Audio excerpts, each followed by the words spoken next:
Okay, we're ready to start our meeting. I'm sorry, I had a little minor emergency there. Welcome to our full design review board meeting. We have to establish a quorum. We have a great quorum here tonight. Opening remarks, don't really have any for myself, but we need a motion to approve the agenda this evening. So moved. Second. There's a motion and a second. All those in favor? Aye. Need a motion to approve last meeting's minutes. So moved. Second. And a second, there's a motion and a second. All those in favor, signify by saying aye. Aye. Okay. Are there any members' comments this evening? General comments? Okay. We'll start off with 11782 Indian Ridge Road. Are they present? Come on up, have a seat. There should, yeah, the green lights are on, okay. Just make sure you're somewhat close to one of the microphones.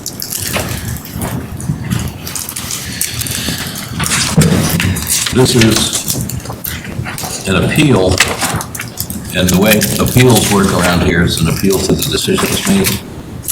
Two things you have to show, or one or the other, is a misapplied guideline. One of Reston's guidelines is misapplied, or if there was new information that was not available to the panel that heard this, whatever the date was, back in November, I guess it was. So that's what we'll want to hear from you. So identify yourself and who's talking for whom, or? Sure, I'm Brendan Henry, I'm the resident at 11752. Okay. And I'm Reed Skaggs at 11782, and I'm the new elected president of the Homeowners Association. So I'm walking into the middle of this issue. So I'll try to thread this as best. And I will say, on this issue, I have a conflict of interest because I also have capped windows. So if it was to be brought up, somebody would say, well, the president also has the same issue at his house. For my family, when we bought the home in 2015, it was signed off on as all being good. So this issue has just come up over the past, and I've been on the board now for over a year, and it came up for another residence that was being sold in that their windows at the time were capped. And the issue was brought to the attention, I guess, of you guys of who ultimately signed off on this before the home could be sold. And that house was resolved by the capping being painted the same color as the house. And so I think everybody at that point signed off on. So that was how that issue was resolved there. So there's a little bit of history and there's a little bit of discrepancy on how myself or others got to this stage, right? And clearly in our website, it says that anytime you want your windows to be replaced, that there has to be an application put into the board, which then goes on to you all for signature. So from a legality standpoint, I'm just trying to state all the facts as I know it here. You might want to say how you got here as well. He got what he wanted. This is your appeal. Okay, so officially, we would say that that we would ask, because of the fact that there was not an application put in initially, that the cap should be painted the same color of the house. That would be our official position. Okay, but back to the appeal issue. We could hear all of this if this board decides to grant the appeal. So of all the things you're saying, what might be new information or what guideline might have been applied? Because just one of the things we did say when we approved the window replacement was we suggested the cluster consider adding this to their standards because there were so many that had already been done. I forget the count. There were, right. There were, I think, 17 houses that have already had this done. So we were trying to see if there was kind of a middle ground that we could reach. So I'm not sure, I'm not hearing new information yet. And there's not a REST guideline that's been misapplied. The cluster standard may have been misapplied, but that's not quite the same thing. So can you address either one of those? Is there a cluster standard that's been misapplied, or a guideline, design guideline that's been misapplied, or is there new information we didn't hear? Because this was discussed at length previously when... Yeah, sorry, I'm not privy to that previous conversation, so I don't know all the details that came out. I mean, I'm looking specifically at our website, where these say, So if I could just ask the previous panel, did you know that the capping was specifically disallowed in this cluster's guidelines? I'm asking the people that were on the panel. No, that was not clear when we reviewed it. I did not know it specifically said no coil wrapping. So here's the issue. I just thought it was. I think I would disagree with Mike though, because the reason we said we urge you guys to consider adding it to your guidelines, to your standards, we must have been aware. Well, I didn't they weren't think, there. I don't remember the guideline saying no coil wrapping. I didn't think it mentioned it at all. So guideline number 12 in our standards on our webpage says no exterior coil stock wrapping to be installed. So this is actually an artifact of Pella Windows. So many years ago, when residents were asking for Pella Windows, they went and installed and just did this, and nobody knew any different. And then this standard was written after that fact. And so I don't know many residents that understand what a coil wrapping is. I wouldn't expect everybody to. So we need, on our side of the equation, to clean that up, per se. Okay, well, Ken, myself, and Mike can't vote on this, so I think we can, if anyone else feels that there's either new information we didn't hear, or, To yes, answer Neil's question, this is the original application, so these are the clusters taken, so they were in that, just to answer. Doesn't mean they actually read it. Oh, okay, right, good. It was included, Ms. provided for yeah, the. yeah, I mean, my own sense is this isn't going to change the way the decision comes out if we rehear this. That, I think they knew enough to make the same decision, to reasonably make the same decision that the board would make tonight. When there's 17 homes out there that already have this, it's kind of like a moot point that it's not in your, that it's disallowed in your guideline. You're never going to get back there to where there's none of this happening in your cluster. It won't happen. So I think the way what we have to like thread a pretty fine line here, right? Because you have, like I said, I have an existing home like this. Until a year ago, we did not know we were out of compliance as well, right? But somebody had signed off on these things, right? So what we're trying to say is I'll use myself as the example. When I either sell my home or I replace my windows, either two, that this issue is addressed. So we would either have it painted, or when the windows are replaced, they're just not capped. And so that's the position that we're trying to take. What we're trying to figure out is for those 17 homes, how do we get them to mitigate the issue without, in my case, there's no legal standing for the board to tell me to do that because it's already been signed off on.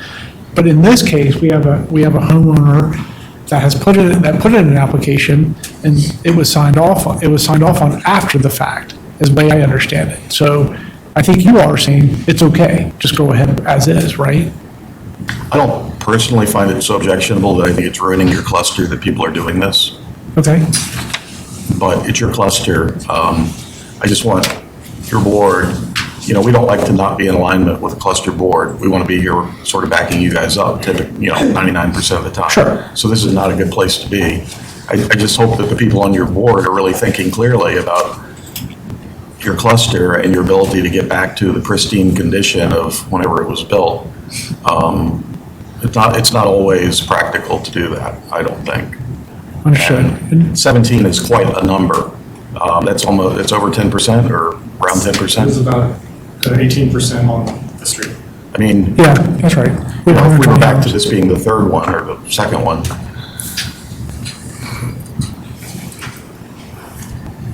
The board really, I mean, you're the new president, your board still really wants to go with this, absolutely not. We're going to get rid of that when people sell their houses or, Do you want to say they're okay as long as they're painted the correct color?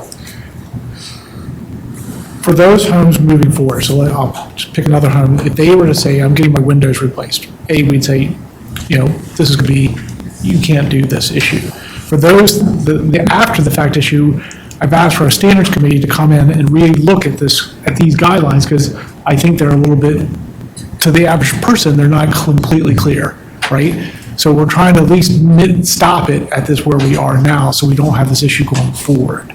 But in more clear terms to the everyday person who frankly doesn't know what coil stock wrapping is. yeah. Well, part of the decision that was made, actually, it was an October meeting, where we urged the cluster to consider whether it wishes to add window capping to their standards for windows, and if so, to make application to revise the standards.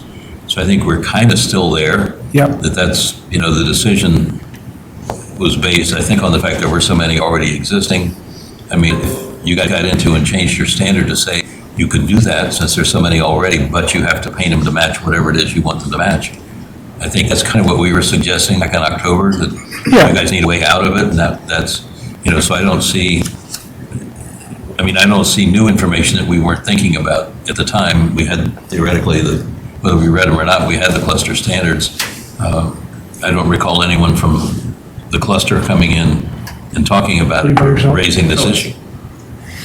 So, There's his case that he was by himself, but then there was a case the next name that was in the same cluster, had the same issue, that they had a bunch of people show up from the cluster that all, I remember speaking to one woman directly, and she said, we don't want this in our cluster. She's lived there for, I think, 4 years, so, So what happened to that? I think that one got, do you guys remember what happened to that one? Yeah, this I think it got, Are you talking about the November 12th? It was the November 5th panel? last Yeah. Yeah, November 5th. So the approved existing window replacements and trim capping on property as amended. The DRB requires that the trim capping be painted to match the house siding to minimize the visual effect of the unapproved capping within 30 days. so the only difference in this decision is we didn't require the painting, That's basically. Okay. So could the cluster, if they did amend their standards, make a stipulation that if, when repainting occurs, that the capping must be repainted or painted to match the house would be a way to mitigate that in the future Yes. without penalizing? They should do all of this outside of this. Right now, we're trying to decide whether or not this is a hearable appeal. right, right. But those are all good pieces of advice to give Right, to which the is- cluster to come back and work this out. I guess what I'm trying to do is decide a little bit if the new information is significant enough to make any difference. And it's starting to sound like it is to me. I mean, if we want to go back and rewrite the decision to make it have to be painted to be consistent. Make a motion. So, excuse me, so you're suggesting that the new fact would be we didn't know, Well, first of all, the board wasn't represented at that panel.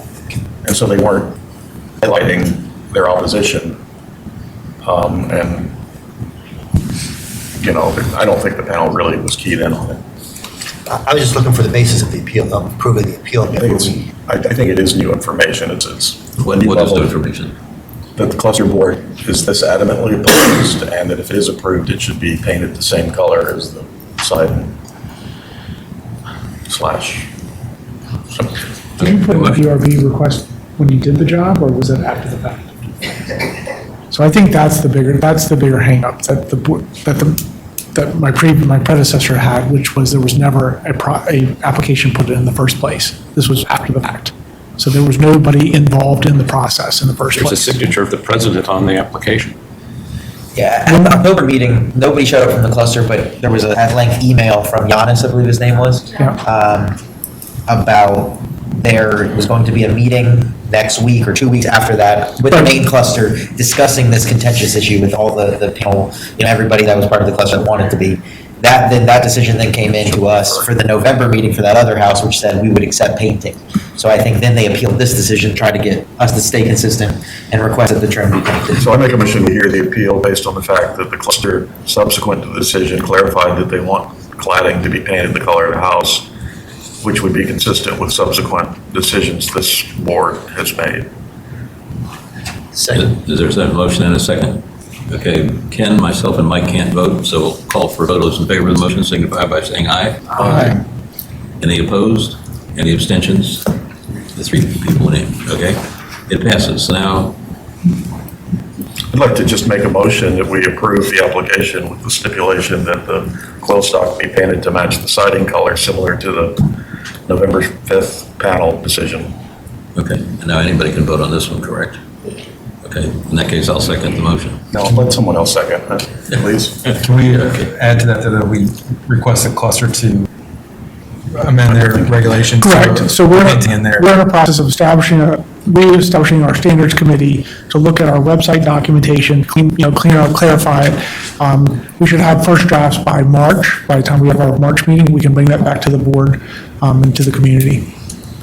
So I'm unclear where this would leave me in terms of me versus you. Are you having, the same type of windows, right? Presumably, you would need to paint the windows you sell or Correct. change your windows. So you actually might, so that's the part where we haven't figured out yet, but just be completely clear to everybody here, is for those homes, I'll use myself as an example, we bought the home, everybody signed off that everything was fine, and now, because of that home, that first home you talked about that came out, the person passed away essentially, that had to be clarified and got painted, that's what's brought this whole issue to a head, which is we didn't, going forward, how are we dealing with all the homes when they do the window change, how do we do that? Yeah, I think if you, I could be correct if I'm wrong, but I think you can make this retroactive and go back over all the people. 17 so. houses.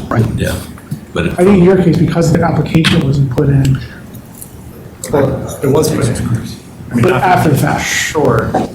But, you know, of course, I would rather be treated in consistency with the rest of the people that have the trim.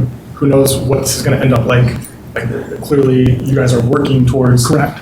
Towards some kind of plan, but it's not here yet. I think any action on my part now is maybe like too early. You know, I'd prefer to be treated just like the rest of the other Mr. Chair. 17 folks that have capping. I probably will vote against this only because I think we are solely punishing this one homeowner for a decision that apparently is going to go back and around several times here in terms of how do we rectify this as a cluster? How do we deal with this prior 17 homes?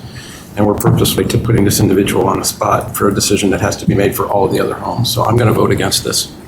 Well, I think the idea with the new. He should be adhering to the same clause that they agreed to, that when he sells his home or repaints the home. But that's the thing, is didn't you just buy the home? No. How did the application come about? You submitted it on yourself, basically. Yeah. Yeah. I submitted the application.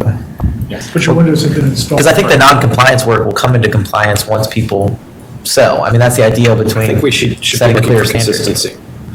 I think we're trying to do, I'm trying to do that within the context that people still have to apply when they make changes. Yeah. I don't think we just say, okay, nobody needs to apply anymore in this cluster. I agree, but we approved him, and No, but he'd already done the work even when he was approved. now we're telling him to paint where the others He don't did have. unapproved work. because by appeal, we're hearing it again. Understood. So a new decision. It was never previously approved, Ken. I mean, So I think It was approved. It was I approved. don't think we're singling him out. Tony? That's your opinion. So I have a little bit of a concern in that we're rewriting the cluster standards at this point, and Maybe no one said anything about doing that. well, I believe that the motion stated that we would encourage the cluster to do X, Y, and Z. Put that in every motion. That's a concern and not a bar. The other thing is, you've approved the cluster standards as they exist. Ergo, this is a decision of the DRB. So you are now deviating from your own prior decision. And the board is certainly entitled to do that, but I just want the board to be aware that you are deviating an approved decision made by a prior board. We did that the next time it came up. Yeah, the cluster needs to get its standard together based on these last two decisions, or what might become the last two decisions. But since we're not hearing this application again, to be consistent, it would seem to me that we would have to, so now we have a board representative here saying, well, it's not a cluster standard yet, is it? But we're putting ourselves in alignment with what the cluster asked on the application the very next week.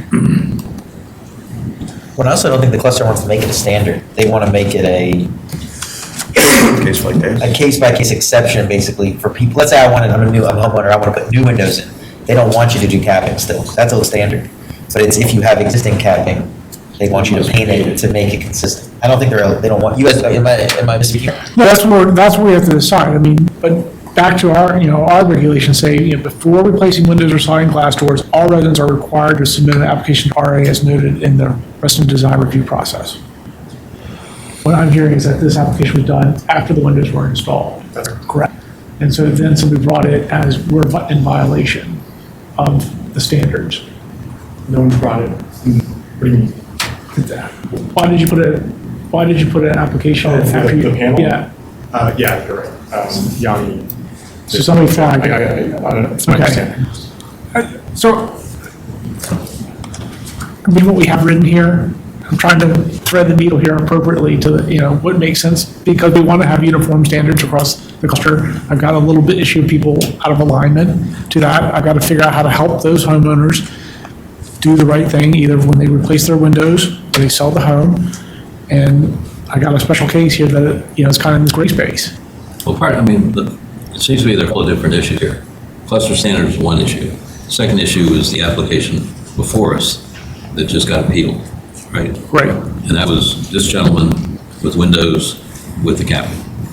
And originally, although we're rehearing it now, we had approved that with the suggestion the cluster take a look at their cluster standards and see what you want to do about it. Right.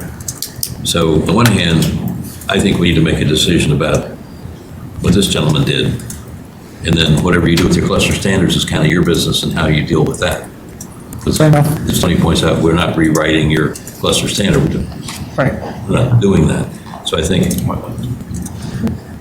Well, and I think to your question about you're not, to me, the way you'd be treating it fairly is if we completely denied you the coil wrapping at all and you had to redo all your windows. We're already going against the standard to allow that, to then suggest to paint it because that's what they're willing to accept.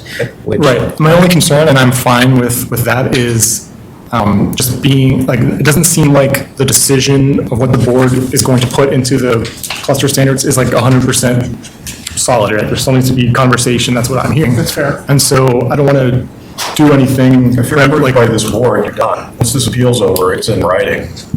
You can't be held for anything after this, because this is the appeal, and this supersedes whatever your guidelines say right now, whatever your standards say right now.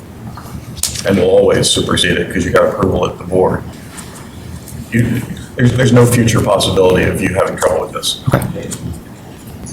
And to Kent's point and Mike's point, I think we're trying to be lenient by not just saying, you don't match the standard, and that wasn't clear at the panel, and now you have to get rid of it all. We're trying to find something as simple as painting, bring it into reasonable conformance with the way the board feels. so to be consistent with the November decision, I think we could, and staying away from cluster standards, we could make a motion that would make it consistent with the November, I know there's still a motion, but it was seconded, right? So we're having further discussion here. But that seems to be like where we're going. So we have to deal with Neil's motion and Nick's second or first. So, Yes. I'm just seeking a clarification here. This one case, if we say that they have to paint it to the current building, then we set this case apart from the other 17, which is an existing condition. Correct. If this appeal is either denied or withdrawn, in that case, that 17 becomes 18, going forward, whatever the cluster design guidelines demand. I agree. Following that, right? Wrong. Because we already accepted one, we already gave directions to paint. But to whom? In this cluster? Yes, on Yes. November 5th. There was the same issue came up, a different panel The next month. said, okay, you can leave the capping, but you got to paint it. The cluster had a meeting between this decision and the November meeting where they came to an agreement that painting was an acceptable Right. solution, even though it's not in their standards yet.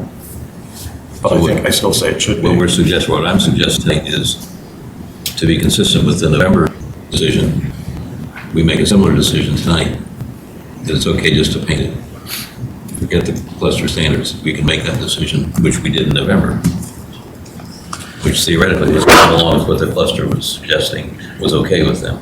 And given our uncertainty, I mean, I'm willing to say you've got, it doesn't have to be done next week. It can be done, up to a year or so. I mean, give it a period of time so that we are at some place that makes sense. Yeah, it's a little cold to paint right now. So Yeah. You know what I'm saying? But what's tricky is once this board says he has to paint it, technically now it's been appealed, it's been decided on by the full board, he has to paint it. That's the final yeah, we'll put a decision. time limit, we can put a time limit. We'll bring it in, I know, but I'm just, I don't want him to feel the immediate pressure and like other homes take, if we go down that path, a period of time. I want to make sure it's as equitable as we can in this retrofitting Right, kind right, of right. way. All right, if we can go back just for a second, hold on. We still got a motion on the floor here. Neil, could you repeat your motion? Or staff, can you tell us what the motion was? We need to vote on that, and then we can decide what to do. I made a motion that we approve the coil stock with the stipulation that it be painted to match the siding, similar to the November 5th decision. Okay, and there was a second. Okay. removing the amendment that he said. Yeah. Yeah, for amendment. Okay. And I would Okay. amend the motion to stipulate 6 months to make it happen. Okay, that gets you under. Doesn't do us any good to be in the middle of next winter. True, that's true. Okay. All right, there's a motion and a second. Does everyone understand the motion? Okay, all those in favor, and everyone can vote. All those in favor of the motion signify by saying aye. Aye. Aye. Opposed? Abstentions? Okay, the motion passes. you're done. Okay.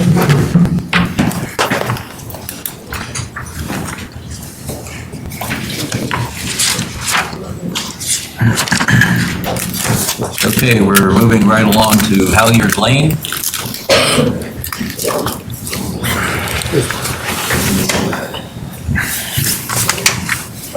You all could tell us who you are and who's speaking about what and whom and so on. I'm Bob Burdette. I'm the homeowner at 2002 Halyard Lane. Good. I'm Hayes McCarty, and this is my wife Hope, and we live right across about a 100-foot cove between our property and his backyard, which is what's being contested. Okay. Number one, I'd like to apologize for not being here on the November 5th meeting. I was called out of town by my company.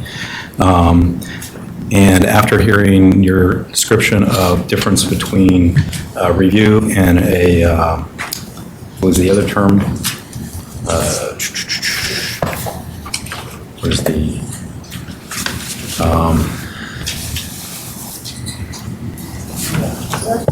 an appeal. This is more of an appeal. So I'm not sure if you want to reschedule or you want to hear the appeal. I'm not sure it's an appeal because the panel you went to referred it up to the full board, the application, not an appeal. So we're here to hear your application.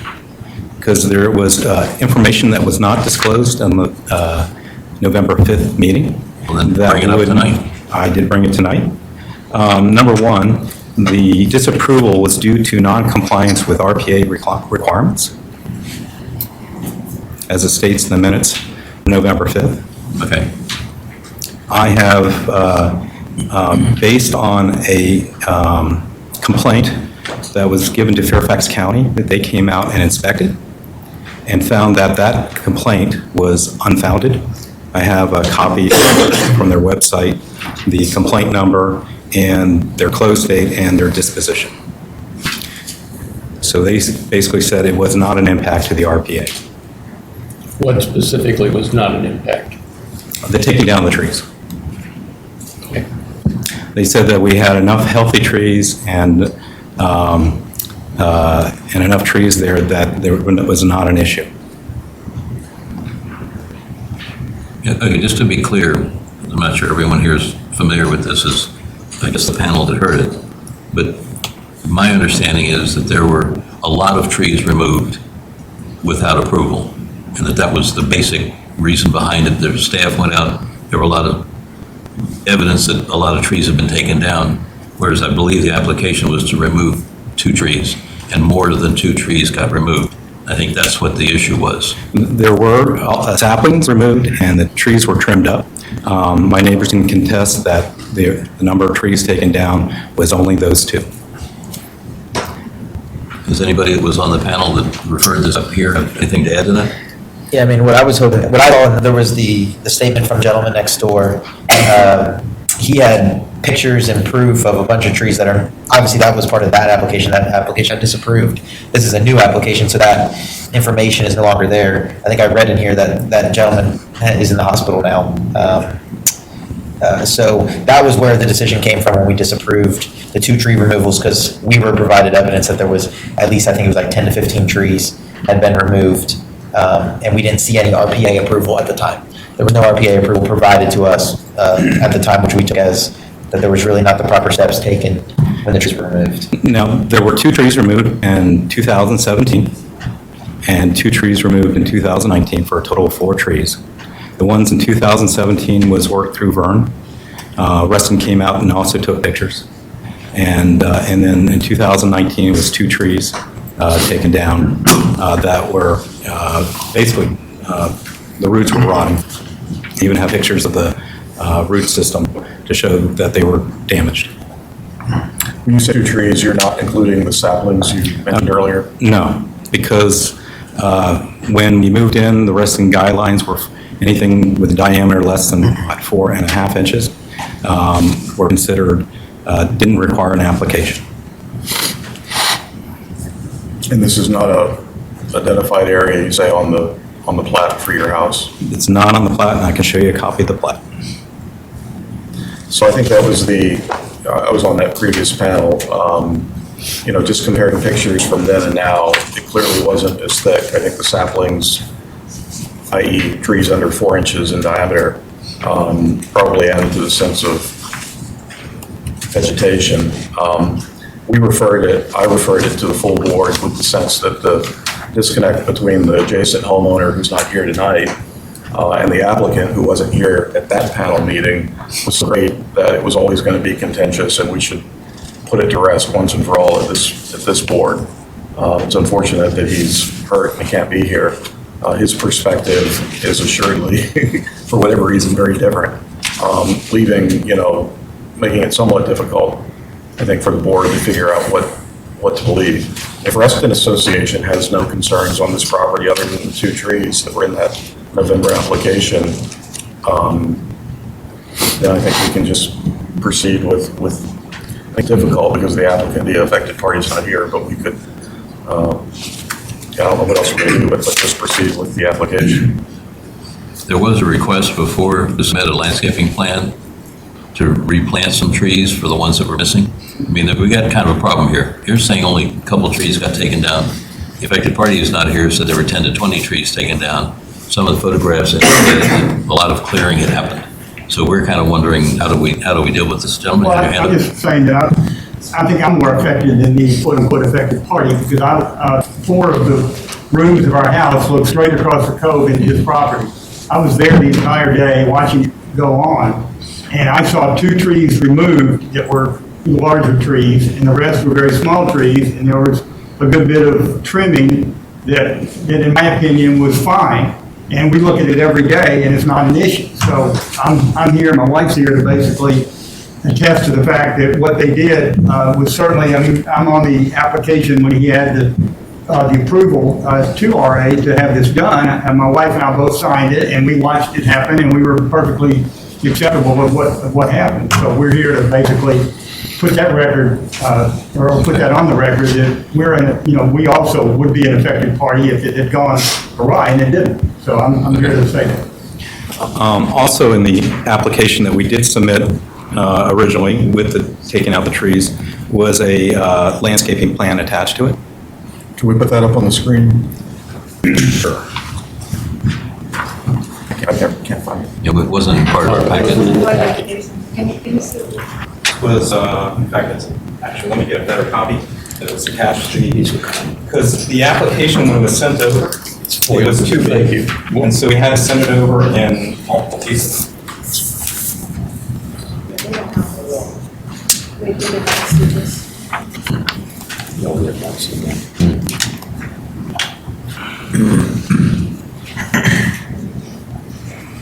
We have before and after pictures.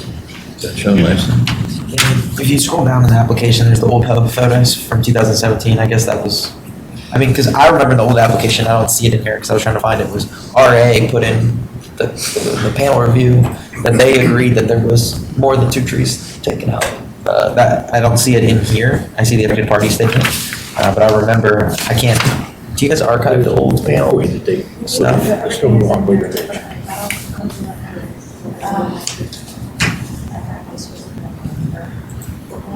See the plans. Hold on.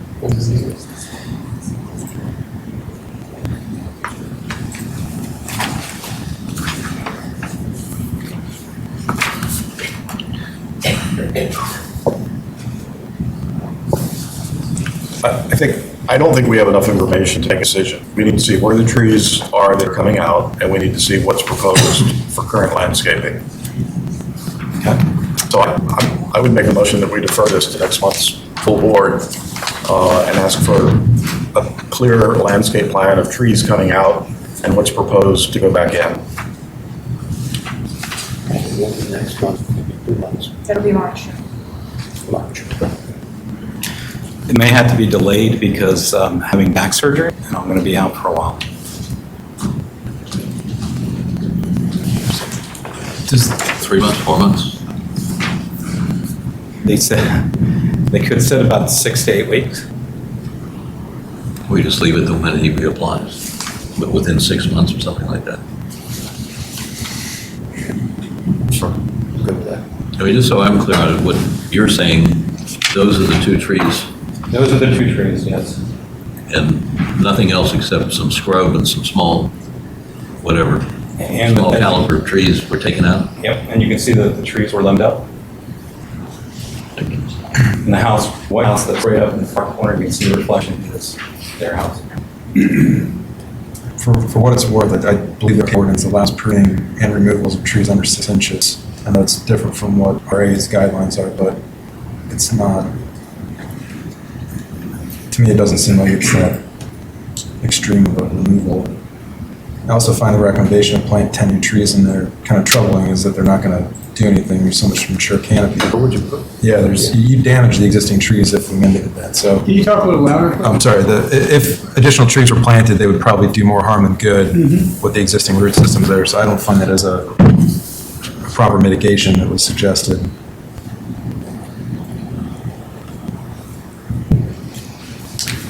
I don't see enough information to see what was removed prior. But if I'm working off of the evidence provided, that is, 2 trees were removed, and then as stipulated, that they removed scrub and anything under, say, the specific caliber, I don't see what the owner has done incorrectly.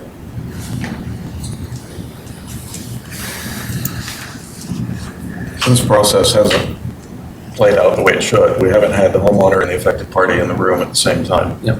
There's quite a discrepancy between what we're hearing tonight and what we heard at our panel. Well, my point is I'm only based it on the information I'm seeing. If there's more information, then I definitely would like to see it. Well, Neil has suggested a deferral until such time as the applicant here is back in good health and walking around or whatever. If that's still where we are, did you make that motion? I did. But would that bring forth any new information? I'm sorry, say that. Would deferring it by a period, whatever, 2 months, 3 months, 4 months, would that bring in any more information than what we already have? I think if nothing else, it would get both parties in the room at the same time, which we now have one in the hospital, another one's about to go in the hospital. It just seems to be a little more fair if we can hear everybody at the same time. I mean, it seems to me, not having been on the panel before, that panel was going one direction because of what the affected party was saying. And now we got the word going another direction because that one's not here, but this applicant is. So it just seems to me it would be more fair if we heard both of them at the same time. So I'm agreeing with what Neil was saying. So he did make that a motion. Can we at least get a second on that, and then we can keep discussing? I'll second for the purpose of discussion. Okay, so now we have a second. Okay, carry on. My question is, can we have an end? In other words, out of fairness to everyone, when you're available, whatever that reasonable period of time is, we just say that's it, because I have some reason to question whether the affected party will be able to make it even in some circumstances. Yeah, that, nobody knows. I understand, but I'm saying just in the interest of fairness to everyone, if we're, let's set whatever that limit is. I'm suggesting that there be a limit. You want to add a limit to your motion? Sure. What seems reasonable? 4 months? 4 months, even give you time to get through what you're going through. It should be. So 4 months, within 4 months' time. Be rescheduled. Okay. Is that okay with you? Okay. So I'm not clear, if 4 months comes and goes and the party is not able to come back. It's still disapproved right at this point. So someone has to come back to get the approval at some point. Okay. Okay. It's saying if he comes back, in that, Between now and 4 months from now. we'll hear it even if the affected party is not available. Right. Well, after 4 months. I'm sorry. Yeah, after 4 months. That he can come in month 5. And if he's here by himself, he's here by himself. Right. Rather than Yeah. letting it run forever. All right. That's the motion. There is a second. Any further discussion? All those in favor signify by saying aye. Aye. Any opposed? Abstentions? Okay. And do you want a copy of the Fairfax County report? Staff wants to. If we sure. Yeah, the landscape plan drifted off that direction, we still have it. And if I could just ask staff to have what they put in the original old application, because I swear there was a comment from you all that said you guys had been out there and showed some additional things before stop grinding had happened. I remember seeing pictures and notes about it. I don't know if you remember from that, but I remember distinct evidence that showed that there was other trees. That was So about I 2 just- months ago, you realize. Okay, thank you all. Sorry this has to drag on, but it's the only way to get a fair resolution. And I'd rather Ron be here.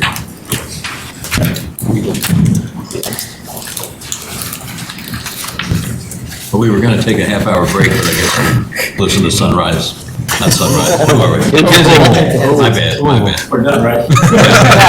Gonna tell a joke, you gotta get the punchline. I'm sorry. My bad. Anyway, pull one of the microphones over if you would. Work. And the floor is yours. Signage, lighting, We've got, exterior modifications, and fencing. Okay.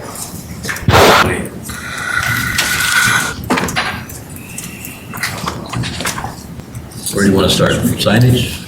There's a presentation. That's right. You gave us more. I'm Michael Raffi with Kensington Senior Living. Nope. A handful of times. Nice to see all of you again. We want to talk tonight about a handful of things.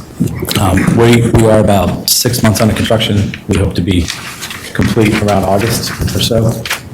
And there's a few things we want to talk about. Number one is temporary signage. Can I get a clicker, or is it you, or?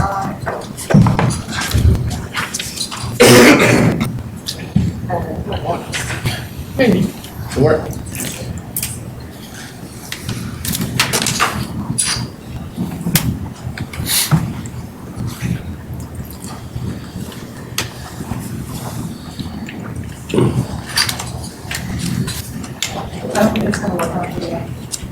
No, okay. We can just flip through. Can we go 3 pages down, please? There we go. So, temporary signage. Currently, we have signage along the fence at the front of the property. I, truth be told, did not know we needed approval for temporary signage until Margot called and said, hey, you need to approve for that. And I said, no problem, didn't know. That's what it looks like today, as is. And can we go to the next page, please? Those panels are about 24 feet in length and about 5.5 feet tall, and the Forester sign above it is about 4 feet tall and about 8 feet in length. That's what's current today. Next slide, please. This is what we want to replace it with along the entire fence, going from left to right. The top section starts all the way to the left, and the bottom section starts all the way to the right. Those panels are about, the smaller ones are about 12 feet, and the larger ones are about 24 feet, and the height is consistent, about 5.5 feet. And as we get down east on Sunrise Valley, Forester will still have their sign that you see there. Again, it's about 5.5 feet tall. And we'd like to, again, Forester, the contractor, has a sign like this, we'd like to put on top of it for further marketing, again, 8 feet, 4 feet, that matches their sign. Do we want to talk about all these individual components as we're done discussing them, or we want to sort of go through the whole thing? They're somewhat unrelated, so. Got to do temporary signs first? Yes. Okay. Okay, any questions, thoughts on the signs you started up in there, or whatever? I think there should be disallowed totally. The fences are to keep people out of the construction area, and the fabric is to keep people from being distracted by what's going on inside the construction area. They're never meant to be billboards. And I think that defeats the purpose of being non-distracting, making them into billboards. Okay. And I think the 4x8s are much bigger than what we've discussed on previous construction sites in recent time. One more round? Yeah, we'll jump around. I'm gonna start right here. Mike? yeah, I mean, the only thing we have in our guidelines that says you can do banner signs is for 2 weeks or less, basically, for a special promotion. So the banners, we don't really have a guideline that allows them. So to Charlie's point, I think we just don't allow them in Reston. So I think it got excessive, and because it got excessive, I tend to agree with the first two people that said something. Maybe it wouldn't have seemed quite so much if it wasn't running for the full length of Sunrise Valley. That really isn't what Reston tries to look like. 4x8 is what we allow for a typical leasing sign, and this is even less than that in the sense that it's temporary construction, meaning, to my mind, somewhat less critical to the property. I'd like to see the Kensington Forester sign. Actually, I think 2 4x8 signs is appropriate for the whole property. One for the owner, one for the contractor, and I can live with that. I think. I'm thinking about it while I'm talking. You could argue, I'm thinking out loud, that it should be 1 4x8 sign. That's what you get in a lot of downtown locations. The whole project team, the contractor, the owner, all goes on one sign. And that can easily be done in 4x8. So I guess I'm actually coming around to that. 1 4x8 sign identifies the project, identifies the contractor. And that's where I do it. Yeah, I was thinking maybe one Kensington panel on the fence could be appropriate, and the Forester construction sign, I'd say leave as is, would be my take on it. But I think all the other pieces of advertising could come off of there, and then that temporary banner would be a little bit low level, which might be advantageous. Ken? I don't really have a problem with the proposed temporary sign, Kensington Assisted Living, the fence banners. I think it'd just be repetitive. I was going to take it down to, again, to Kensington, but again, I'll just approve the sign and not the banners if I were to go for the fence banners. In terms of the banner, the important things on the banner are obviously when we're opening, a phone number and a website. We're starting to lease, and we'll have an information center down the street. So once the building starts to materialize, people start to drive by. We obviously, for marketing purposes, like to know who we are and who they can call. It's pretty critical to our leasing. And folks who look for assisted living, obviously, they look a little further out. They shop a little more than just apartments. We'd like to at least get, phone number, website, when we're opening on the banner or somewhere. That's pretty critical. Let us just go around. Oh, sorry. Bruce? My notion is unless we have established some other precedent for the banner signs, I would not want consistent. I would be willing to hear what might work to accomplish what you're looking for in terms of making information available for potential residents. Right, thank you. For what duration are you anticipating this construction fence and this banner will be up there? Some sort of approval. It'll probably take about 2 weeks to fabricate, install. No, I mean, how long will it be on the site? Right, and then about August. Sorry? Until about August. You will be completing construction by August? But we hope to. We got to talk to Forester about that. You won't be done in August. I think for one, We're pushing it. this board or banner signage sort of repeats itself on the construction fence signage. So I think the relevance is sort of debatable. But the second thing is the construction fence. I don't think I've seen this kind of a construction fence in Reston at any point of time where this is too much of advertising going on. And when it comes time to advertise a project to lease, I think we have several instances of good precedents on how the various condominiums have put their signage out. And I think that precedents probably should be followed. Yeah, I think the fence, the other fence that's occurring right now is the one at South Lakes, where they put that blue fence up around, where they're doing work down by Reds and Cafe Sana. And it's just a plain blue fence. I think this is breaking new ground here to have, how many, 100 feet of fencing or whatever, of signage on fences. And I think the only guideline we have that we can go back to is the one that Mike quoted, a banner sign, which is what these are, has a maximum life of 2 weeks.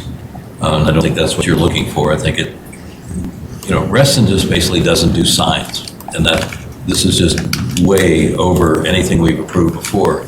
The Tall Oaks development, which is currently going along, last month, I guess it was, or the month before, they wanted a lot of signs on the corner to draw attention to where they were, and signs around the corner and in front of the property.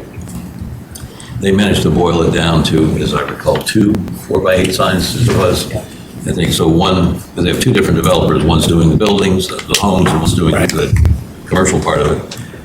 So I think that was kind of a precedent that we're getting back to here, that it doesn't sound to me like the 100 and some feet of banner sign on the fence is going to get passed here, because it's too contrary to everything we've ever done. There's no precedent for it, and I think it's too much, honestly. But I think if we go back to the 4x8 sign, or even possibly 2 4x8 signs, stuff we've approved before, you can probably get enough information on there with phone numbers or the builder or whatever else. I think you kind of need to take another look at that. And the signs, the fences at South Lakes still tickle me because they've got peak holes in them. But they put the stuff on upside down, so the peak holes are down at your ankle level instead of at your eyeball level. So whatever you do, don't do that, okay? It just looks kind of silly. So anyway, I think that's kind of where we are with that. Would we be able to approve a 4x8 banner sign in lieu of a hard sign, though, that was mounted to posts and that was? I don't think with our standard that we could, or we should. Yeah, banner signs are banner signs. Okay. Sanjay? The sign below is an existing sign, right? Yes. And the one above is what you're requesting for?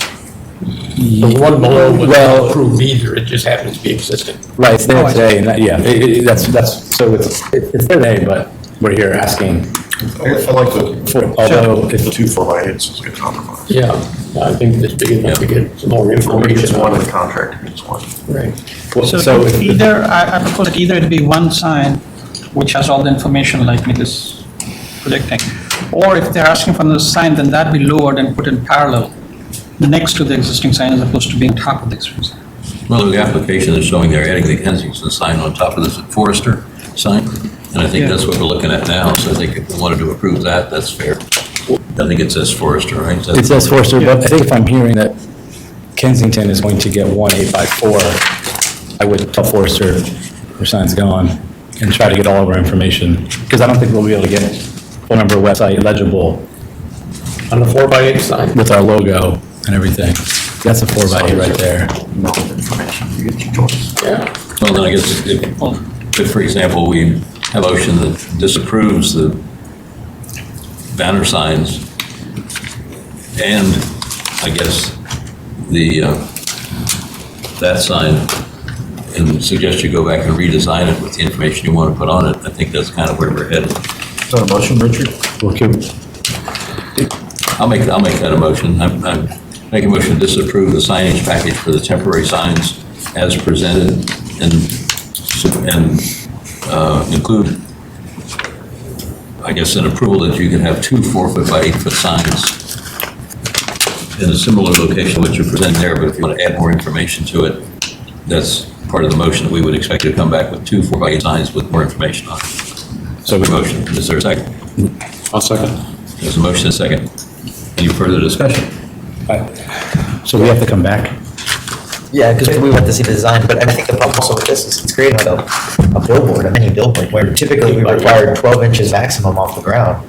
I mean, this is now 6 feet off the ground, it's within the fence. So I suggested that sign come on the outside of the fence and be adhering to our guidelines, or else, someone like Tall Oaks comes back and be like, you guys. So 2 put us through the ringer. 4x8 signs in vertical format, which is what we approved. Correct. That's what we approved, Tall Oaks, right? Yeah. Okay, well, I'll include that into the motion, that what we're approving would be 2 vertical 4x8 signs on the outside of the fence, so they're more visible and don't get up. Was the fence 6 feet high? So by the time you. Sounds like it's 5 feet, that's what the banner is. Yeah. So, the signs will still be 9 feet tall. I mean, by the time you get, 4x8 turns vertical. Yeah, I mean. Ken, you seconded that, is that okay? I'm good with the amendment. So nothing on the fence? It's not Nothing possible on to the get fence. anything on the fence? Nothing on the fence. Plain fabric. I believe that's what we're saying. Yes. Okay. Any further discussion? Well, just this question, in the interest of time, could we suggest that they view what we have accepted for tall oaks Yes. as a good model? Staff send along that as an example with the decision, please. Yeah, I appreciate that, because I'd like to, or we'd like to at least be able to we'll take the sign, I understand the dimensions, and put what we want in sort of the coloring or what you've already approved without having to come back. What we asked for was same colors, same fonts, on both sides, side by side. So that although your K is obviously different than what your contractor has, but you know, we're saying we don't want one bright red and the other. No, we keep, that's actually why, so that sign did start out as blue, and we changed it to white to keep it consistent. So, and I appreciate that, because coming back, it's another, approval a month, and we're opening our marketing center in about 2 months. So we'd Are like you to saying kind that of. if they replicate the tall oak signs, that they do not have to come back to No, the I don't approval? think we're saying that. I think we want to That's see what I the think he's sign. saying. No, I was just trying to make sure you got an approval when he came back. Good, but he's saying, he's understanding he would not have to come back. Could we do it via email? Can we do something so we don't have to notice and come back and? If we could unanimously vote via email, if we saw a PDF of it, would that? And everybody has a I said unanimous approval. Yeah, if you submit something to staff and they email it out to us, we can do it electronically. They can, Okay, there's a motion and a second. by email, when use.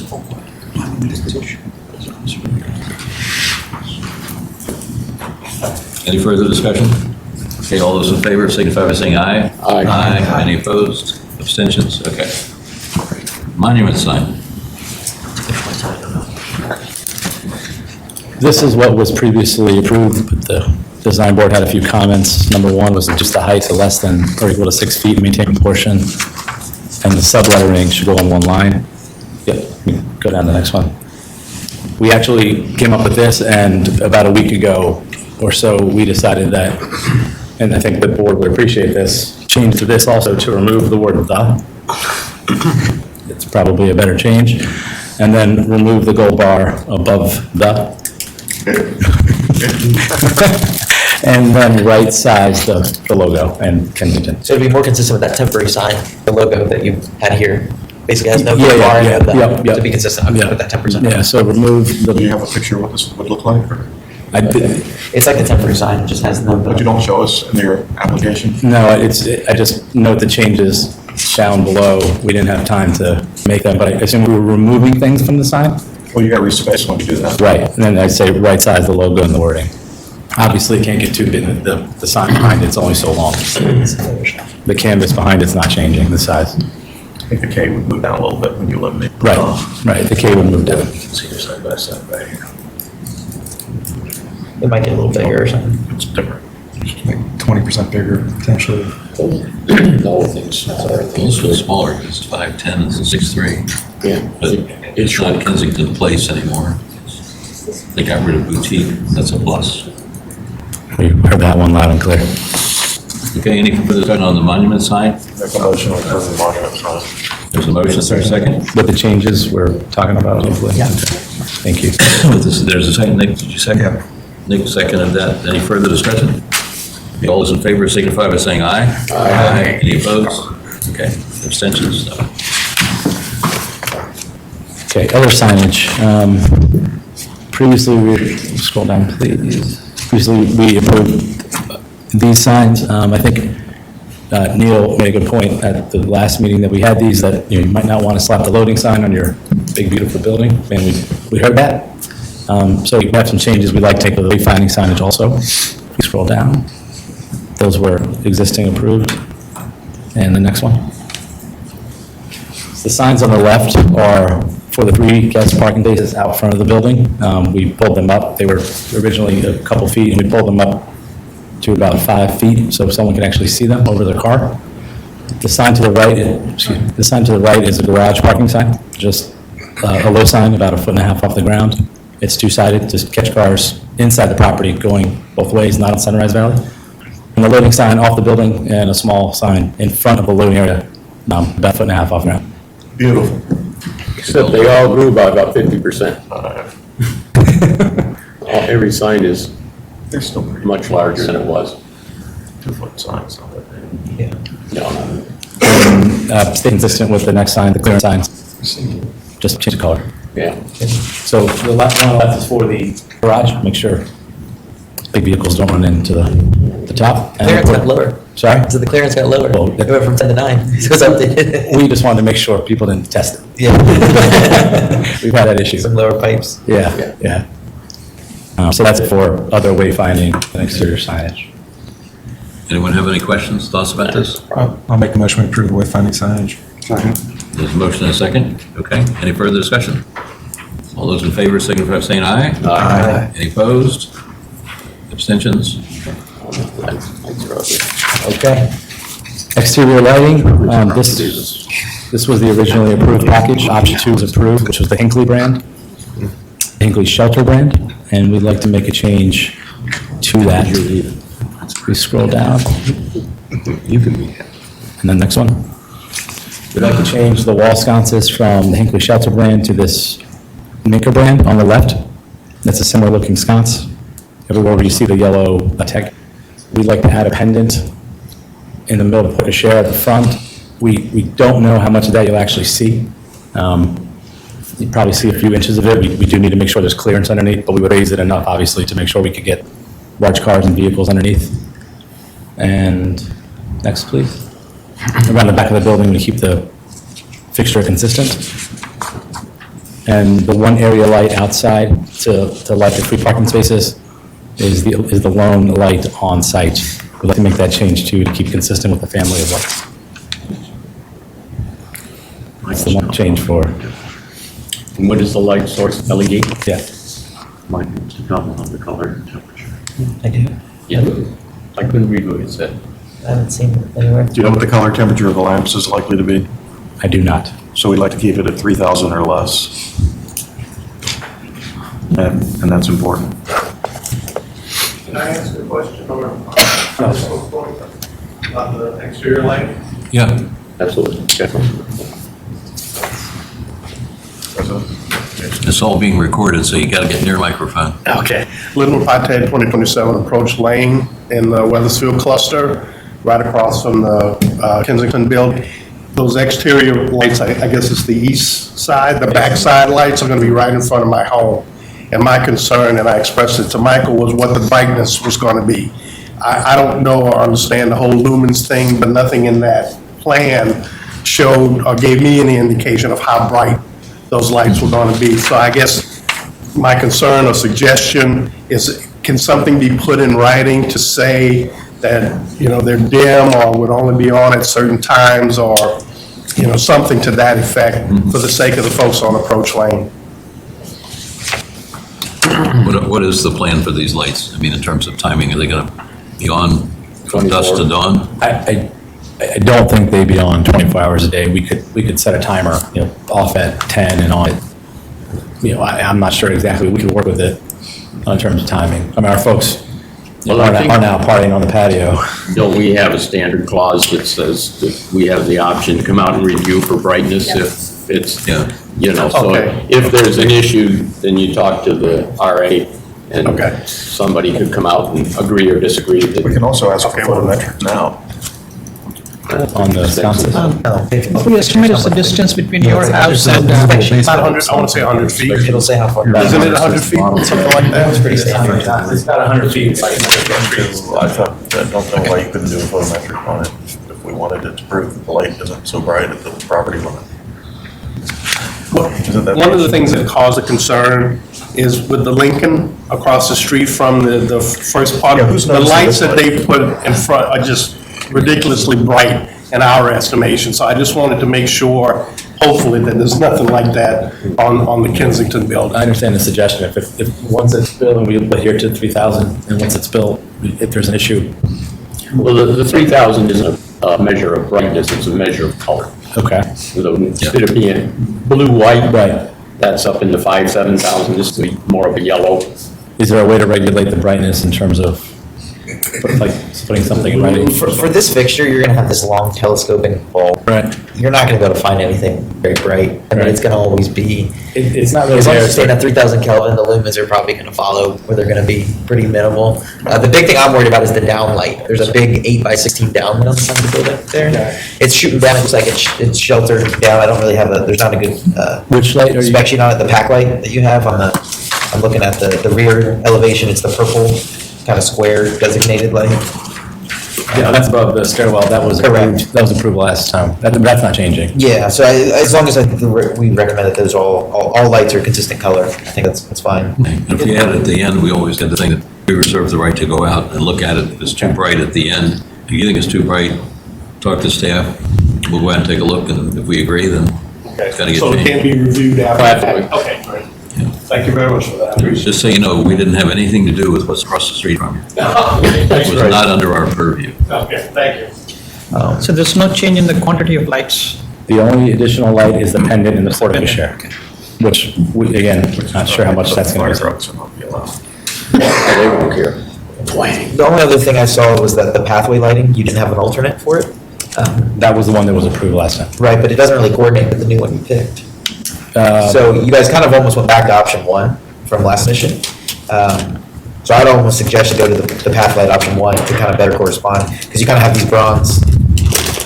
It's just you have this more square fixture, and then you're gonna have these, I don't know, to me, the path lights don't correspond very well. So I would recommend you go back to option one's path light, but that's just, Recommendation. that's a recommendation. I don't know if, did we already have a, we already have a motion on this one? Yeah. Oh, okay. Do you guys feel like we should add that as an amendment, or do you guys not care? I don't know if they thought about it. Did you realize that you had a previous fixture that was a better match? No. So. If you feel it's a better match, and Why don't we do that? I mean, Included in the motion. Yeah, I would say that we suggest, or we add to the motion to do option one, path light, which is still the same Hinkley brand, same yeah. everything. I just think it works better. It's not a cylinder, it's not. Right, I got you. Yeah, that would work well. You made the motion? Made the motion, I forgot it here. I don't think there was. Oh, there was one? Something we did. I thought we did. Okay. Mike, why don't you make a motion? Okay. A motion to approve the exterior lighting with the recommendation to replace the pathway fixture with option one of the previous submission, as well as the lighting to be no more than 3,000 Kelvin. And with the normal stipulation that Reston reserves the right to come out and inspect the lighting upon installation. Is there a second? A second. Motion and a second. Any further discussion? All those in favor signify by saying aye. Aye. Okay. Next, there currently exists a fence around the property, and at least to the south and to the west, the construction guys have just destroyed it. So we'd like to replace it. Today, it's a 3-foot or so chain link fence. We'd like to make it a 6-foot vertical aluminum fence. Obviously, the 6 feet and the non-chain link helps with security for our residents. On both sides of the building, it returns to the building, and we'd have a gate. You show it going right through the tree line. Are you going to be able to install this without affecting Yep. the existing or well, the newly required trees? I think there was. Along the west, those trees are there, and the fence is already there, so we'll just replace it where it is. Along the south, we can put the trees, we can put the fence along south of the golf course, and same along the property line to the west. I assume you're going to wait until they're gone to do this. Until- The contractor, because he'll run over this. That'll be the very last thing, yeah, that goes in. as much as I like chain link, Yeah, we know. might be able to approve this. I'll make a motion to approve the fence. As presented. There's a motion and a second. Approve it as presented. Any further discussion? I have a question about the color. Satin black. It's black. Black, Satin, black satin, not shiny, satin. or satin black powder. Satin black power coat. Okay. Okay, any other questions? Okay, there's a motion and a second. All those in favor, signify by saying aye. Aye. Any opposed? Abstentions? Okay.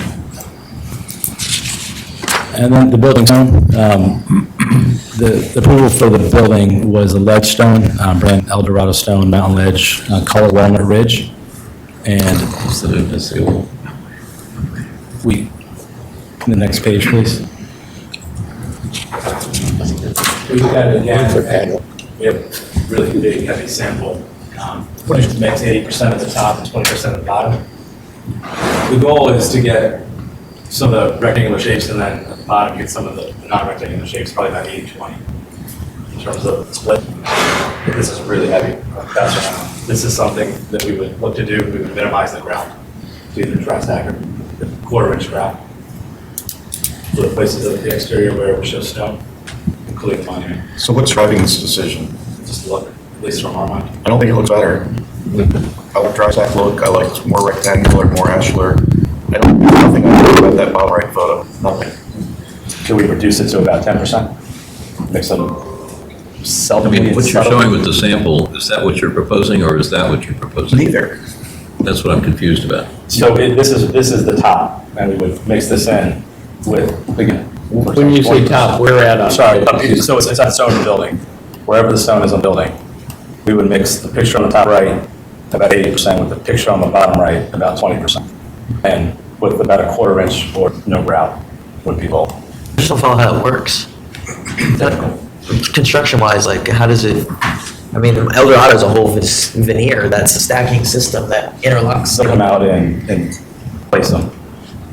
So they, You're going to get the upper right-hand corner, all of a sudden you're going to get this sort of loosely associated.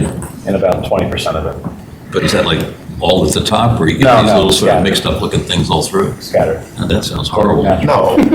I make a motion, we disapprove the stone change. Can we go with the top right? Yeah. Yeah, I'm fine with that. That's what was approved, right? No, that's a different, No, it's it's different. slightly different, it's not as modern. It includes dry stack or quarter-inch grout. So the top right is more of a I like ledge. that look, I like the top right look. Okay, there's a motion. That's previous. That's the previous approved. He's asking for the one below that. I'm asking for. The one right below I'm that. asking for the top right in this. That top right actually includes now a quarter-inch grout as. Well, it says or, we can say dry stack. Again, sort of up to the deal contract. Go back to the previously approved, can we see them? We can't see them at the same time, but, I mean, I like the tighter look. I like the smaller scale, I like the tighter look, personally. Where else except for around the sort of Big towers? funky rocks.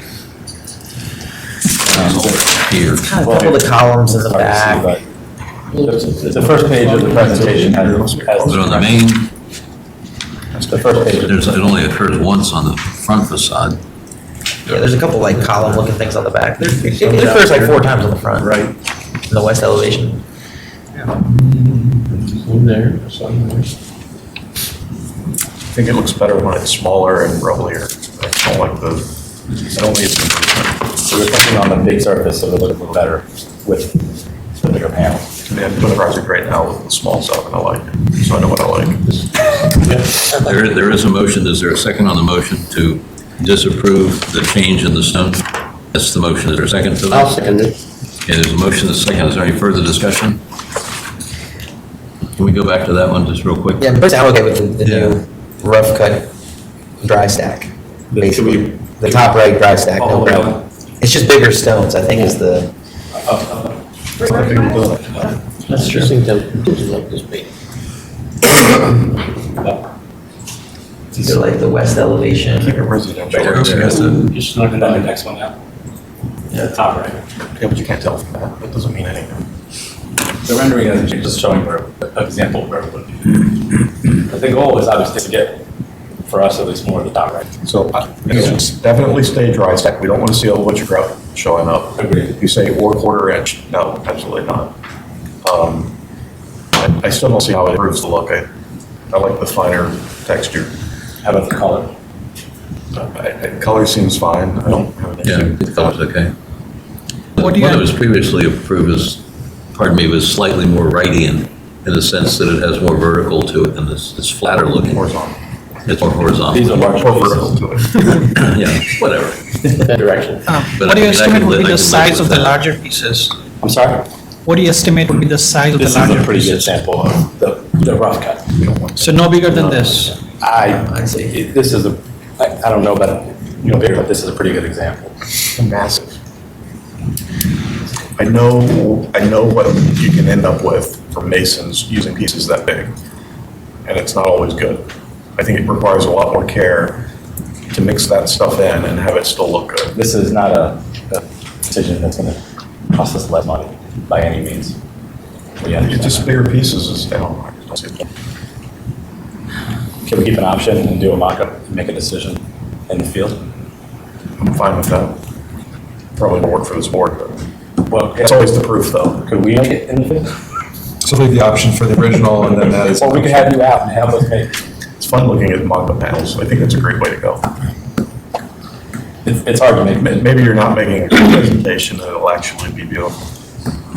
Let's, back As to long as the business here. mock-up's kept until the new stuff's done, so you can really. The issue is obviously you have to order it soon. I think you should go with We have a motion and a second to disapprove the revised zone.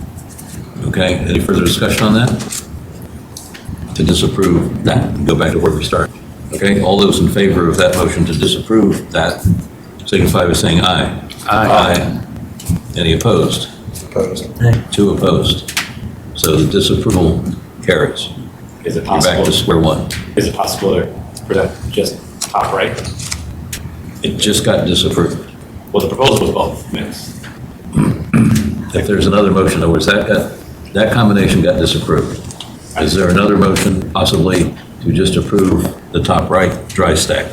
Make a motion, we approve the top right 100% on the Reston with cut autumn leaf as an alternative option with the option moving forward. Second it, and so help me understand again how that color is different from what we previously approved. It's more what? I think it's more gray. I think I'm okay with that. It's fairly different. Do you want to? And declare it as dry stack. The dry stack. The goal is to dry stack. Yeah. Was that a second, Neil? Yeah, it was. There's a motion and a second to approve. Go to the top right corner there Over red, going rough cut autumn leaf. as dry stack, That's the exact spec on it. and that's whatever, no ground, For 100% of the building. for 100%. Yeah, including lines. Okay, everybody understand what we're talking about here, Bruce? Is it a complete, that one, or are we on, where's the motion, That one. Yeah. just that one? Just that, yeah. That whole combination got disapproved. Now I we're was really thinking approving about the old one, the old version of, the original. 20% or 80%. but just to be clear, the motion is 100%. No, don't scroll down. Can I ask the applicant a question? Just, I wasn't here as a part of the first approval. Yeah. For the exterior, so this is all hardy, cement board siding. You got the kind of board bat up in the eaves, or up in the gables, and then you have just lap siding everywhere else kind of. Yeah. That's kind of the plan, right? And then it's just a brick water table, Yeah, from what I can tell. my hardy, here's a sample board of my hardy fellow. Okay. Make sure it's working for all the other decisions.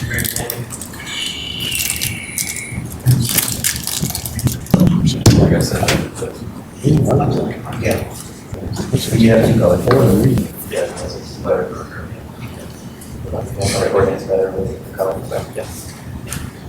Okay, Yeah. we have a motion and a second. Everyone understand what we're talking about? Any further discussion? All those in favor signify by saying aye. Aye. Any opposed? 1 opposed. Any abstentions? Okay. Your new, part of your new stone has been approved. Sorry? I said part of your new stone has been approved. Correct. Okay. That's it. I think that's it, right? Oh. Thank you. Okay, thank you. You're not done yet? What's that? You're not He's done yet? done, he's done. You're in a hurry. You were supposed to be getting done by August. We approved it. It should be about half done by now. Okay, moving right along, AT&T and Stone's on the way. TNT. Thank you. You know, there's a street over in Springfield, Virginia called AT&T? Yeah, and it's ATEENTEE. That's just a little bit of trivia I just throw out there. Oh, sure, Charlie. Sure it's not that. A friend of mine lives on it, he lives on the TNT street. Moving right along. Good evening. My name is Elizabeth Dietrich. I'm with Network Building and Consulting here on behalf of AT&T. AT&T is in the process of deploying 5G technology in the northern Virginia area. One of the properties that we've identified as an area of need is this location at the Tall Oaks Shopping Center, right next to the Tall Oaks Assisted Living building. It's North Shore Drive. So AT&T is proposing to install a small cell wireless antenna installation on an existing light pole. The pole will actually be a replacement, but it will be the same style as the existing pole. We will just be installing so that there's space to mount the 4G antenna on top and the 5G antenna underneath the lighting structure. I don't know if you can see the proposed photo simulation would be the next one down there. So I handed out a copy of the photo simulations, and you'll see that the existing light is the first page there, and the proposed mock-up of the small cell installation is the same one. So the location is kind of at the northeast side of the property. If you pull up the plans, it's actually the northeast side of the shopping center on the parcel owned by the Tall Oaks Assisted Living.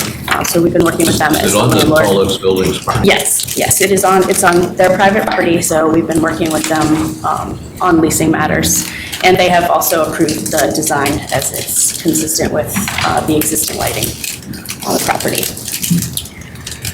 So I'm pretty sure everyone is aware of what's going on with 5G technology and the deployment for the carriers. So this particular installation will be AT&T specific.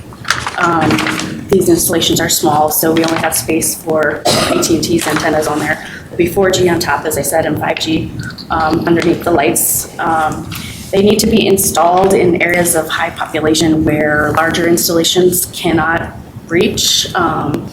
Also, being closer in where users are enables better connectivity.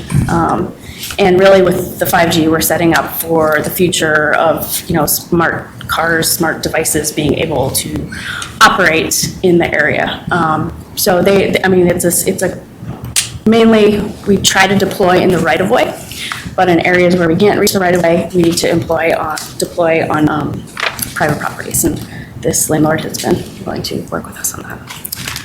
What's the effective range of this? It's about 1,000 radius. Okay. 1,000 feet radius, so it's small. So what does it shoot at? Is this going to start happening every 1,000 feet all over Reston? Yep.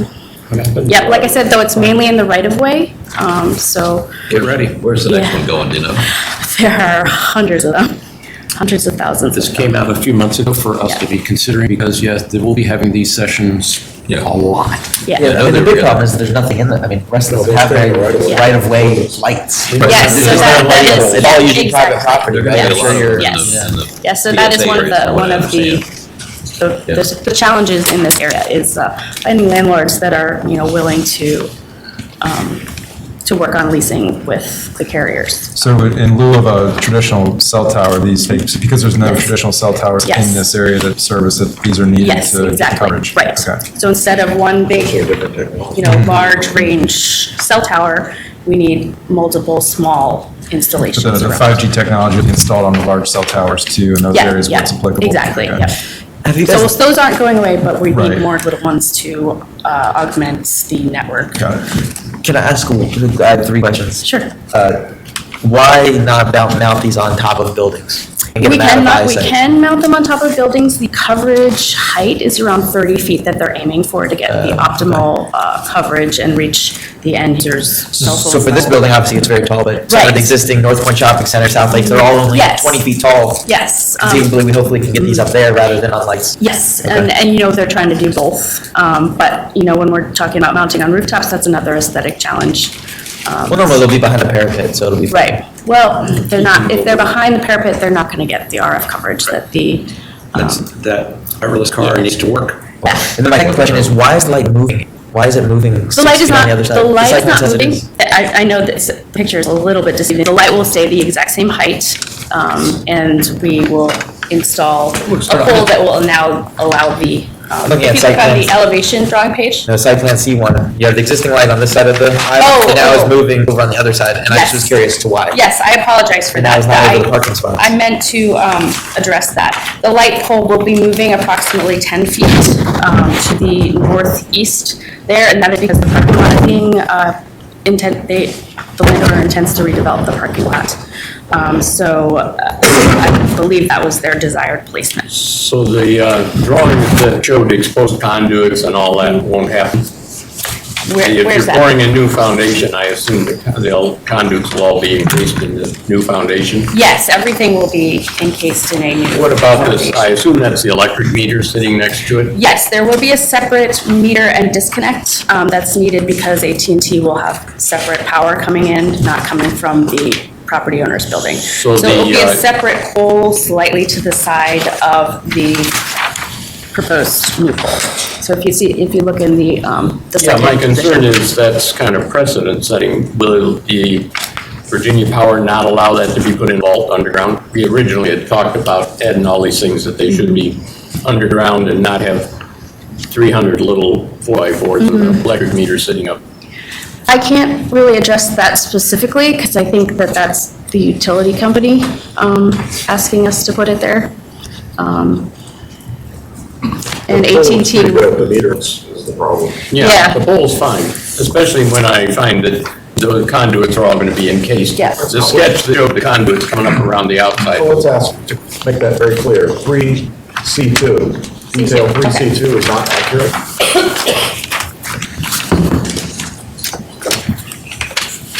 That's showing a whole lot more than what you got in your Photoshop picture. Okay. Yeah, the C2 will be accurate, but all of that cabling will be painted to match. That's why we don't see it in the picture, because it's hanging out. I see. I apologize. Sometimes these photo simulations are created before we get to the So why final can't it be drawings. inside the- it can't be inside the pole? Well, it will be if Well, this they will are be pouring a new foundation. this will be a cement foundation that they can't go inside of. But if you're retrofitting an existing foundation, it'll have to be on the exterior. But this is a new foundation because This is a new foundation for this one. This says there's a meter can on the She is now saying it will be exposed, Charlie. That's what that shows. Even with the new foundation? That's what she says. You're going to see all those conduits coming up out of the ground? Especially don't think you want the plastic conduit with electricity running through it exposed. It said, called out PVC conduit. It says flexible conduit. If you look on E1, there's a kind of a closer image. So your renderings are not exactly for what this says. Right, yes. So I would ask that you guys clarify what is happening with the meter. Okay. And also my other question is this kind of a test the water thing with submitting one? Considering you just said you had hundreds to thousands? I'm just curious, if you do this at one at a time, you're gonna be here for 20 years. So I'm Not just necessarily curious. hundreds in your specific area of Gotcha. jurisdiction. Okay. I just mean in the Northern Virginia area in general, so. So even in the Reston jurisdiction, don't you have some kind of a master plan of where you're locating these? Because I'm it's not surprising sure. to see just one with 1,000 feet radius impact. I mean, Right. what does that do? Yeah, I don't think that there is an existing agreement being worked on right now, but I can't say for sure because there are different vendors working for AT&T. But I could get back to you on that if. So is this one to service any particular client in the proximity? This is to service the shopping center and the surrounding community. There's a residential area behind the assisted living. If you look at the aerial, so it'll be servicing them as well. For just one provider. Yes. So the conduits that you showed the base here, in both these drawings, 3C2 and 1E1, you said it's a forged dia conduit. What color will it be? It will be. Well, it seems like it'll be a different color here than the rest of the pole. That is just showing the electricians or, construction people what is being installed there. It will be installed to be the same color as the pole. It will be painted to match the pole. And the devices at the base, this doesn't really tell me what physical size of devices is. I mean, it's 1 second, so just get one dimension of it, or 2 dimensions, so the third dimension is missing, so. Well, I think the How E1 big are page they? is mainly for the electricians. If you want to look at the sizes, go to the, which specific dimensions are you looking for? So let's say in one E1, you have 2 devices near the base. No, it shows the whole thing is solid concrete. There's no way to get anything in there. Okay, so that's your, yeah, that's your disconnect and your meter. So this might have been an older plan that was devised before the utility company asked us to move the meter off. You'd have all this stuff coming up in here. So this drawing is actually not accurate to what they're intending to do now. So I apologize for that. Like I said, these things move pretty fast. So what we are intending to do now is have that meter and disconnect separate next to the pole, the way it is in the mock-up. So all the things like on E1 and, I mean, all of these that we're seeing here show the meter as on the pole of the lamp nipple. And Yeah, I apologize, that is an out-of-date markup. so it's gonna always stand next to this thing Right. on a lovely wood post. Yeah, well, I don't think that we have to have that. It looks like it could go on the pole, I mean, they wouldn't have bothered. It's probably on the ground, too. So am I correct in assuming, you know, this is new construction, the conduits will be outside the concrete going up around, as they're shown on the drawings? Is she saying the meter's not going there? No, but the feed come in, matter Well, the where. feed for the power is here. The feed- No, feed for the meter. This. Okay, so- No, for the meter. Yeah, it's for the meter. So the feed for the meter is going to be, Go up to there. With the meters over here, not It's the power. No, that's the old street light. it's going to be more accurately what's in the markup. So you're going to have the meter next to the pole with the power going up to the meter, and it will go, So the Underground. conduits will be exposed. the conduit will be exposed on the meter. No, on the pole base. Right. Yeah, I'm going to have to double check on that. I apologize, I'm not the engineer. It looks like it. Are we proposing this? See, that's what problem. Or are we proposing this? Are we proposing page 2 here with something on its own little pole, or are we proving E1 in your screen? It will be the separate meter. This one? Yes. Okay, so it has, what we're asked to approve is an electrical meter on a 4x4 post with a conduit going up. Exactly. Okay. No, we'd rather have it underground. Well, I'm not Do doing that? Is that even possible to put Oh, absolutely. in the vault though? I've never seen it, but I don't know if it's. What if we approve the meter on the pole with a little bit of conduit going up to the meter that's mounted onto the pole itself? Which is basically going to be the drawing. Which is the drawing E1. I approve E1 in the, With all the conduit up.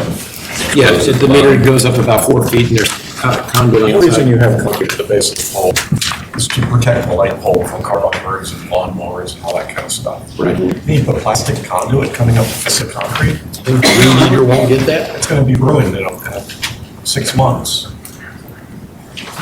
I think the other. Yeah, I believe that was, I mean, it was a request of both AT&T and the utility company to Well, move the certainly not meter going to propose it off. on the mini pole because the weed whacker going to cut that stuff in half in a matter of time. I just don't see feeding power. I think what we're kind of talking about here is, this is a design review board, so we're talking about the aesthetics of what this is going to look like. Right. And I'm concerned that this thing at the bottom is going to look a little bit like Medusa's head.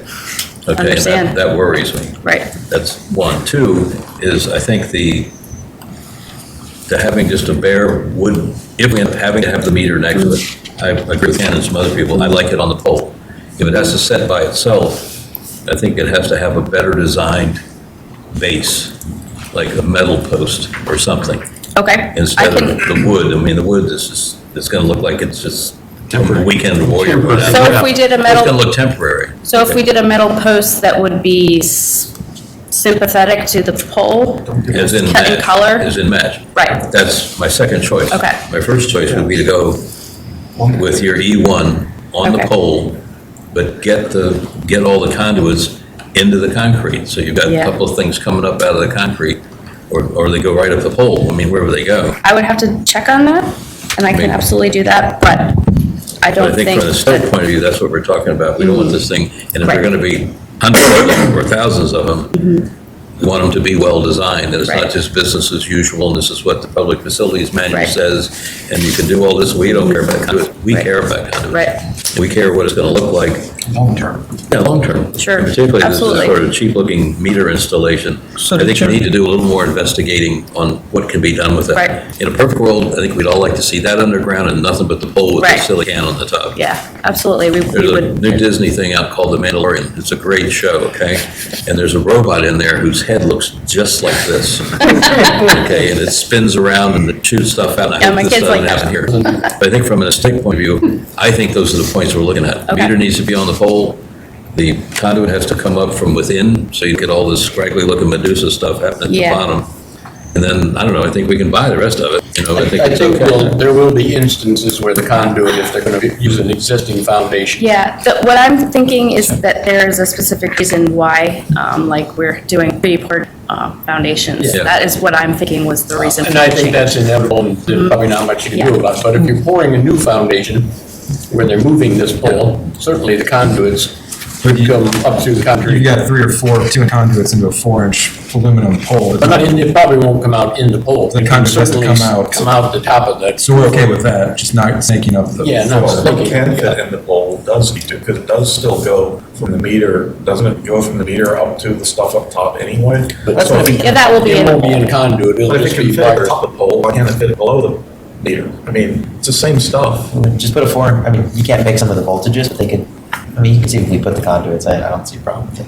I'm just afraid of setting a precedent for saying, oh, this one's good, and then all of a sudden, I have one in my front yard. and I The won't have the it. conduits, they're sort of colored orange on your drawing. Are they going to be silver? These all separate Uh, stuff, so if you don't. Yeah. Are they This, gonna be this metal is, and this is silver? all on the inside. Like on E1? Yeah, on all that, the red lines, those are all inside the pole. You got That's two- what- Really? You got two coming up the Oh, sides. except for those right there. Yeah, and on the base. From the base. Oh, I thought you meant the lines But going that up. too, I think they're showing actually the electrical cable in a different color for whatever reason. It doesn't need to be Which shown here, fiber? but that's what it's showing. But if the conduit is actually to- metal and it's silver, question mark, that's what we're looking at. I just want to be clear about what we're seeing. On the outside, on the base, it's a 40 PVC conduit for extension electric. It's a 2-inch PVC pipe. So it is all plastic. Yeah. Yuck. So here's a suggestion, I mean, 2-inch PVC if we, pipe. yeah, I think we can't accept a PVC conduit here. It'll look really bad. But if conduit has to be on the outside, if it can't come through the concrete into the pole, then what we suggest is that the conduit be metal, Yes. and it be painted the same color as the pole, and that it be concealed to the extent possible by putting it on the back side of the pole from the street side. That would be even more appropriate. Okay, we can do that. That's I do that. only on new construction. yeah, I mean, Reusing I personally think we should existing. defer the application tonight. And then we need more detail. There's 3 different details of what's going on, and Yeah. there's no way you can write a clear, concise approval to be checked at this moment. I think they need to go back and talk with, for this exact installation, these are clearly maybe generic installation details for something, and this was thought of after the fact, after they talked to Dominion. And then Dominion said, no, you can't do this. So, Yeah. I would suggest that we say what we want and then let them come back and give it to us. So defer with a recommendation that they consider. Make a motion that we defer approval and ask that the applicant study putting all the conduit within the base and mounting the meter to the pole. But I could certainly do that. I'm going to tell you right now, it's likely going to be, we can't do that. But I will certainly go back and ask. Sorry, I didn't, I will certainly, I'm sorry, I didn't hear that again. I can certainly go back and ask. I think if you come back and say that they say they can't, I want to see a letter from Dominion that says they can't do that. Sure. For a certain reason. Right. Because, it's your word versus our word, so Right. just, they mount it to a building, so I don't see why they can't mount it to, this is a building, it's a structure. Right. So, Yeah, I We don't know. actually have the detail in the drawing, so. Okay, there's a motion to defer. Is there a second? I'll second. There's a motion and a second. Any further discussion? All those in favor, signify by saying aye. Aye. Any opposed? Abstentions? Okay, we'll look forward to seeing you again. Okay. You learned a little. It's actually close. We know they're gonna happen. You just want the best we can get out Yeah, of it. it's just, like I said, it's a design review board, and we want it to be designed as Best we can. best you can get it. That's correct. Yeah, meters. If it hadn't been for Sometimes that, we would have. engineers get a little crazy. Hey, be careful. I motion to adjourn. I'll second. Want to have an executive session? It says none. Oh, so does. Okay, there's a motion, a second to adjourn. All those in favor? Aye. Any opposed?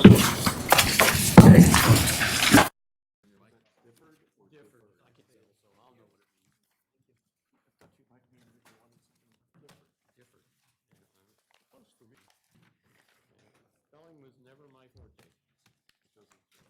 And my father was a printer, and he could spell